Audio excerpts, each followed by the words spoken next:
上节课讲的是这个多轨下的效果器是吧？那么这节课讲什么呢？讲一下这个多轨下的这个效果器机架啊。就说咱们在单轨上不是能使用很多主控机架嘛，对不对？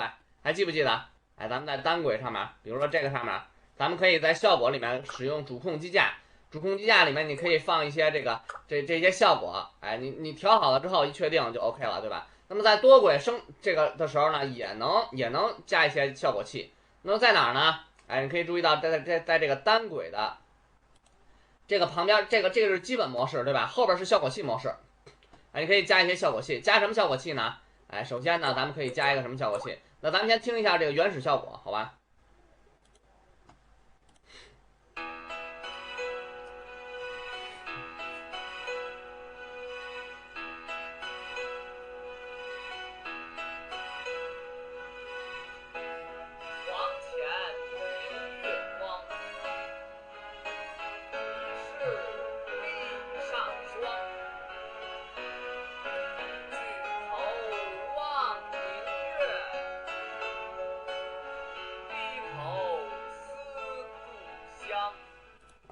那么这非常简单是吧？那么实际上咱们在这个效果器里面，就是声音太大是吧？声音太大，如果咱们把它的音量调低，其实有这么几种方法，一种是调节音轨的音量，对吧？还有一种呢，在这个里边右键它设置它的剪辑属性，调节剪辑属性的音量，对吧？还有什么办法呢？哎，那就是在这个效果器里面了。哎，效果器里面咱们不但能调音量，还能调什么？哎，首先把这个音量调下来，振幅啊，真空管限压器啊，把它这个音量往下调一些，调多少呢？降低14个，好吧，降低14个。然后呢，哎，好，加了一个效果器。当然，咱们还可以再加效果器。怎么再加效果器？这没有了怎么办？往下拉一下，哎，看到吧？哎，这又出来一个，那么可以再加一效果器。再加什么效果器呢？哎，再加一个这个，比如说给它加一个什么呢？给它加一滤波吧，啊，给它加一个这个图示滤波啊，然后把这个选成什么呢？选成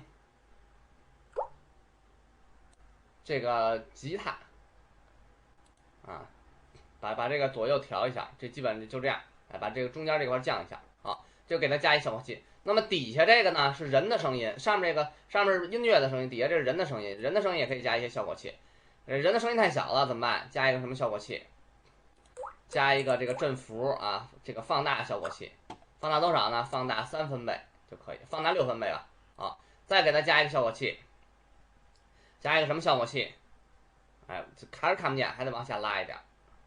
哎，再给它加一个什么效果器呢？哎，加一个什么效果器呢？加一个混响效果器啊，房间混响啊，好，加一个房间混响 ，room 啊，这个是 vocal reverb， 就是说人声的混响。然后呢，咱们再听一下这个效果，综合的效果是吧？声音还是很大。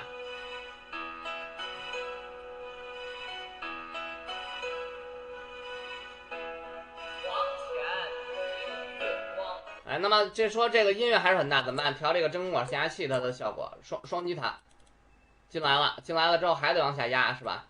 或者我不用它了，我用一个其他的这个限压类的，用什么呢？用这个硬性限制吧，硬性限制把它降一点，强制的降到这儿来。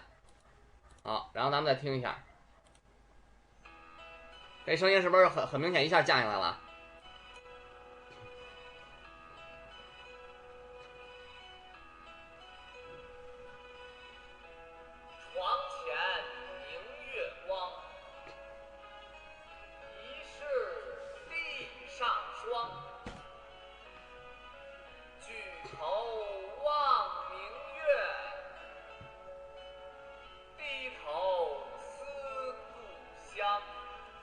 好，那么实际上，如果说我要调一些这个具体的这个属性，比如说混响，我想把它这个加强一点，怎么办？我把它湿的声音加强一点，把它再往上一点，把它湿的声音再加强一点，这样它是不是就加强了？哎，我双击这个效果器就可以改变这个效果器的参数，对吧？那么这块有开关，如果我说把这个图示均衡器删掉，这样就删掉了，然后咱们再动态的听效果。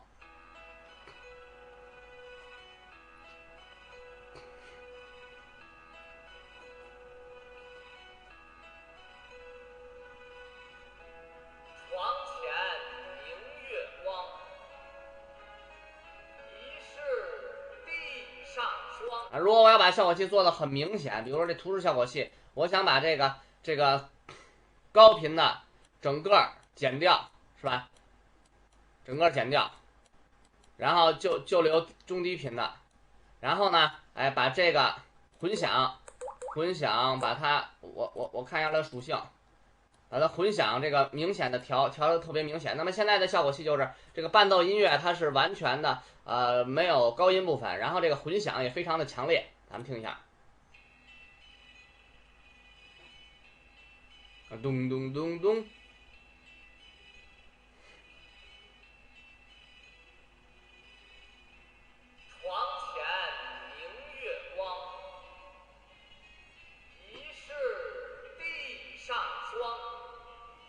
是不是很明显？举头望明月，低头思故乡。好，那么这块还有一些开关，比如说这块的开关，这个当然你可以把这个音轨给冻结了，哎，你给它冻上了，就不让它再动了，是吧？如果不动的话，还可以调节。那么这块有一些开关，这底下的开关是决定效果器是否启用，上面的开关是决定这个整个效果器机架是否使用，而这个 mute 呢是决定整个音轨是否使用。哎，这是这个样子。那么这有什么好处呢？因为咱们切回到这个单轨模式，如果是单轨模式，咱们用主控机架的话，哎，不管怎么着，你最后只要一确定，你看它这波形。它这波形肯定变化了，对吧？哎，那么这就不是咱们所希望的结果，就是破坏了原始音频。要么你另存一个这个文件，是吧？否则的话，你存在原始文件上就把原始文件破坏了。那么多轨这有什么好处呢？它从始至终它有没有破坏原始音频啊？从始至终没有破坏原始音频，都是在原始音频的基础上加这种主控机架，给每一个音轨加个主控机架，最后统一听效果，非常好的一种方式。好，这次呢咱们讲的是这个多轨上的主控机架。那么下一次呢，咱们讲讲无中总线。好，无中总线和 MIDI 的基本情况。谢谢大家，再见。